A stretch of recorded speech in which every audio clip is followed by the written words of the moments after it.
Sir தேசிய விருது எதன் அடிப்படையில் கொடுக்குறாங்கன்னு சொல்லி ஊர்வசி ஒரு கேள்வி கேட்டிருக்காங்க. உள்ளொழுக்குக்கு கொடுத்துருக்கீங்க. அதுக்கும் சிறந்த நடிகை கொடுக்காம துணை நடிகைன்னு சொல்லி கொடுத்தீங்க. ஆடு ஜீவிதம் என்ன பாவம் பண்ணுச்சு அப்படின்னு ஒரு பக்கம் பெரிய ஒரு இதே ஓடிட்டு இருக்கு. ஜவான்ல அப்படி என்ன இருக்குன்னு நீங்க வந்துட்டு அது கொடுத்தீங்க அப்படின்ட்டு. நீங்க எப்படி பார்க்குறீங்க இந்த விருது? இல்லைங்க, பொதுவாக தேசிய விருதுகளாகட்டும் அல்லது மாநில விருதுகளாகட்டும் எல்லாமே வாங்கப்படுபவை தான். அதெல்லாம் எந்த தகுதியின் அடிப்படையில் கொடுக்குறாங்க அப்படிங்கிறதெல்லாம் தெரியவே இல்லை. இன்னொன்று அந்த கமிட்டியில் இருக்கிறவங்க எடுக்கிற முடிவு தான். அவங்க படங்களை பார்த்துட்டு எடுக்கிறாங்களா, அவங்களுக்கு என்ன அழுத்தம் கொடுக்கப்படுது அப்படின்லாம் தெரியல.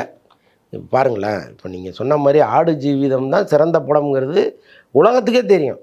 இப்போ இந்த விருது கிடைச்ச பிறகு, அதாவது கேரளா ஸ்டோரி மாதிரி, ஜவான் மாதிரி படங்களுக்கு கிடைத்த பிறகு ஆடு ஜீவிதத்துக்கு ஏன் கொடுக்கலங்கிற ஒரு கேள்வி எழுப்புறாங்கல்ல, அதுதான் இந்த படத்துக்கு கிடைச்ச பெரிய விருது.